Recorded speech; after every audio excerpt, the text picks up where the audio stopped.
আকাশবাণী খবর পড়ছি চঞ্চল ভট্টাচার্য। প্রথমে বিশেষ বিশেষ খবর।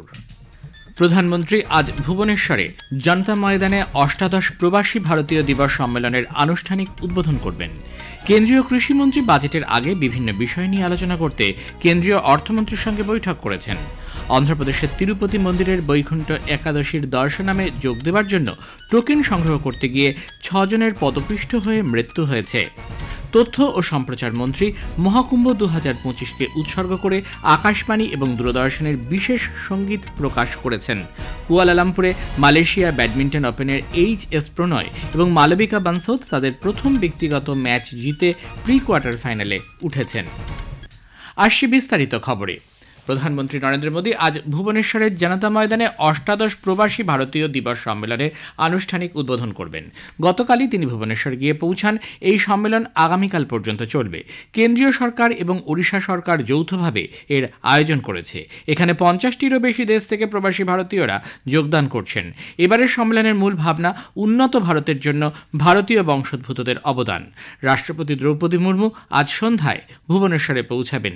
তিনি আগামীকাল সম্মেলনের সমাপ্তি অধিবেশনে যেসব প্রবাসী ভারতীয়রা নিজ নিজ ক্ষেত্রে উল্লেখযোগ্য সাফল্য অর্জন করেছেন তাদের সম্মানিত করবেন।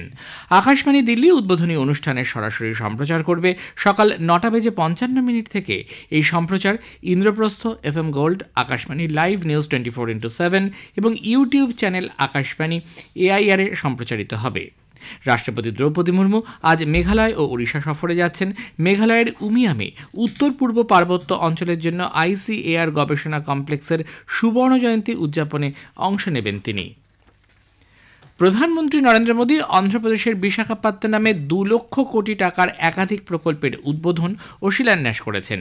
বিশাখাপত্তনমে অন্ধ্র বিশ্ববিদ্যালয়ের ইঞ্জিনিয়ারিং কলেজ মাঠে এক জনসভায় এই উপলক্ষে তিনি বলেন, গতকাল অন্ধ্রপ্রদেশের জন্য একটি বড় দিন, কারণ একটি গুরুত্বপূর্ণ পরিবেশ বান্ধব জ্বালানি উদ্যোগ এবং পরিকাঠামো উন্নয়ন প্রকল্পের সূচনা হয়েছে। তাঁর সরকার অন্ধ্রপ্রদেশের উন্নয়নে প্রতিশ্রুতিবদ্ধ। স্বর্ণ অন্ধ্রপ্রদেশ 2047 আসলে বিকশিত ভারত 2047-এরই অবিচ্ছেদ্য অঙ্গ। অন্ধ্রপ্রদেশ হল উদীয়মান প্রযুক্তির কেন্দ্র। তিনি বলেন, পরিবেশ বান্ধব হাইড্রোজেন প্রকল্প এবং বাল্ক ড্রাগ পার্ক শিল্প বিকাশে গতি আনবে এবং কর্মসংস্থান সৃষ্টি করবে। आंध्र प्रदेश ने 2047 तक राज्य को करीब करीब $2.5 ट्रिलियन की इकोनॉमी बनाने का लक्ष्य रखा है।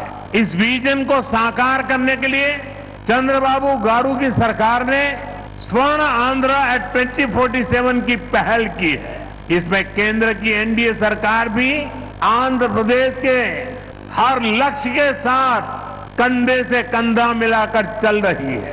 इसलिए केंद्र सरकार लाखों करोड़ की योजनाओं में आंध्र को विशेष प्राथमिकता दे रही है।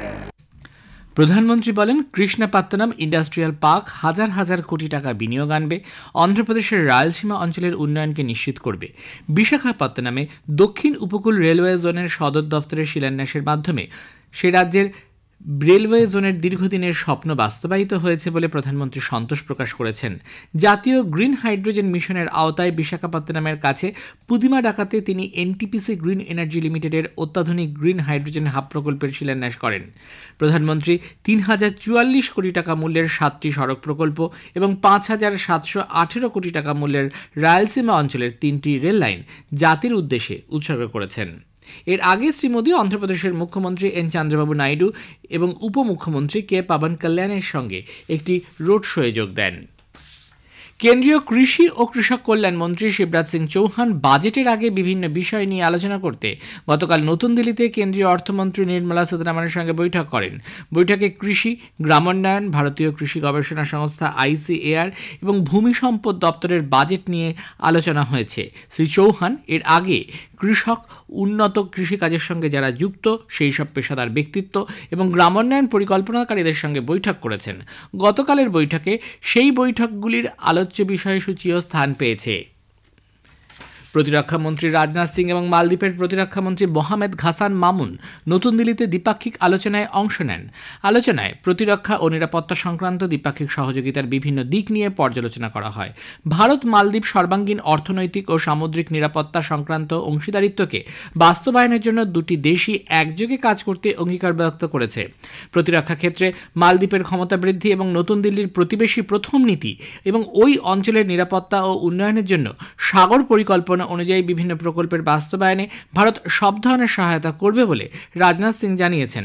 মালদ্বীপের বিভিন্ন সমস্যার সমাধানে ভারত সর্বদাই সাহায্যের হাত প্রথমে বাড়িয়ে দেওয়ায় শ্রী মামুন নতুন দিল্লির প্রশংসা করেন।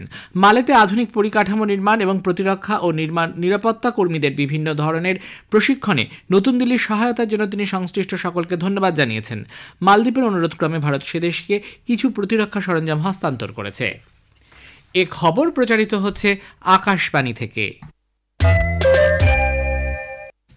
আমাদের সংবাদ শোনা যাবে ইউটিউব চ্যানেল আকাশবাণী সংবাদ বাংলা, ফেসবুক ও ইনস্টাগ্রাম আকাশবাণী সংবাদ কলকাতা এবং এক্স হ্যান্ডেল AIR নিউজ কলকাতাতে। অন্ধ্রপ্রদেশের তিরুপতি মন্দিরের বৈকুণ্ঠ একাদশীর দর্শনামে যোগ দেওয়ার জন্য টোকেন সংগ্রহ করতে গিয়ে 6 জনের পদপৃষ্ট হয়ে মৃত্যু হয়েছে। আহত অবস্থায় 40 জনের হাসপাতালে চিকিৎসা চলছে। পদপৃষ্টের এই ঘটনাটি তিরুপতি শহরে রামানাইডু স্কুলের কাছে একটি টোকেন বিলি কেন্দ্রে হয়েছে। আগামীকাল থেকে 12 জানুয়ারি পর্যন্ত বৈকুণ্ঠ একাদশী উপলক্ষে তিরুমালা পাহাড়ে দেব দর্শনের জন্য 3টি জায়গা থেকে 1,20,000 টোকেন দেওয়ার পরিকল্পনা নেওয়া হয়।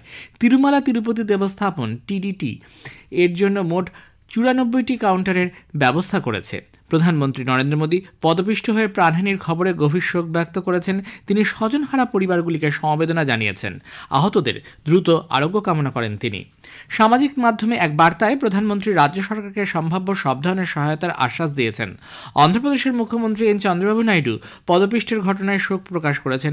টেলিকনফারেন্সিংয়ের মাধ্যমে তিনি পরিস্থিতির পর্যালোচনা করেন এবং আজ দুর্ঘটনাস্থল পরিদর্শন করবেন। অন্ধ্রপ্রদেশ পুলিশের মহানির্দেশক, মুখ্য সচিব সহ জেলার ঊর্ধ্বতন আধিকারিকরা পরিস্থিতির দিকে নজর রাখছেন। আর এবার মহাকুম্ভের খবর।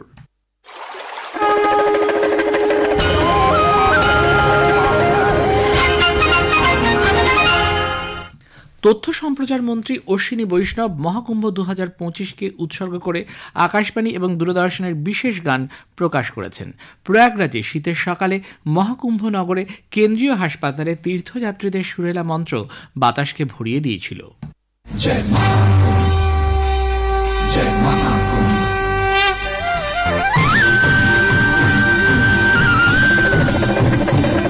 जय महाकुंभ, जय महाकुंभ, पग पग जयकारा महाकुंभ। तन कुंभ कुंभ, मन कुंभ कुंभ, जीवन सारा अब कुंभ कुंभ।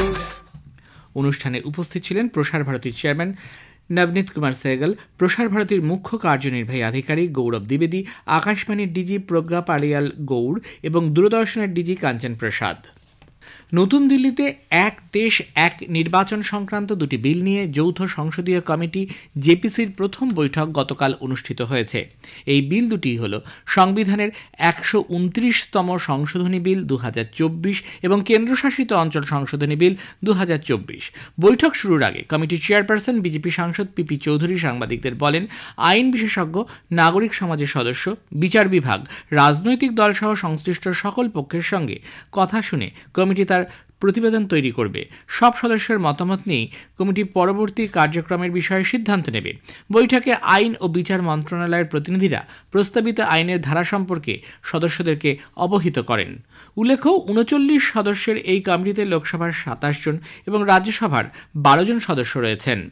কমিটি পরবর্তী সংসদীয় অধিবেশনের শেষ সপ্তাহের প্রথম দিনে তাদের প্রতিবেদনটি জমা দেবে। কুয়ালালামপুরের মালয়েশিয়া ব্যাডমিন্টনের ওপেনে HS প্রণয় এবং মালবিকা বানসোদ তাদের প্রথম ব্যক্তিগত ম্যাচ জিতে প্রি কোয়ার্টার ফাইনালে উঠেছে। পুরুষদের ব্যক্তিগত বিভাগে প্রণয় কানাডার ব্রায়ান ইয়ংকে 21-12, 17-21, 21-15 গেমে পরাজিত করেছেন। আজ সকালের রাউন্ড অফ 16-এ তার মুখোমুখি হবেন চীনের সপ্তম বাছাই শি ফেংলি। মহিলাদের ব্যক্তিগত বিভাগে মালবিকা মালয়েশিয়ার গো জিং ওয়েইকে 21-15, 21-16 পরাজিত করেন। রাউন্ড অফ 16-এ মালবিকা আজ চীনের হাং ইউয়ের মুখোমুখি হবেন। শেষে বিশেষ খবর আরও একবার। প্রধানমন্ত্রী আজ ভুবনেশ্বরে জনতা ময়দানে অষ্টাদশ প্রবাসী ভারতীয় দিবস সম্মেলনের আনুষ্ঠানিক উদ্বোধন করবেন। কেন্দ্রীয় কৃষি মন্ত্রী বাজেটের আগে বিভিন্ন বিষয় নিয়ে আলোচনা করতে কেন্দ্রীয় অর্থমন্ত্রীর সঙ্গে বৈঠক করেছেন। খবর শেষ হলো, এরপর শুনবেন স্থানীয় সংবাদ।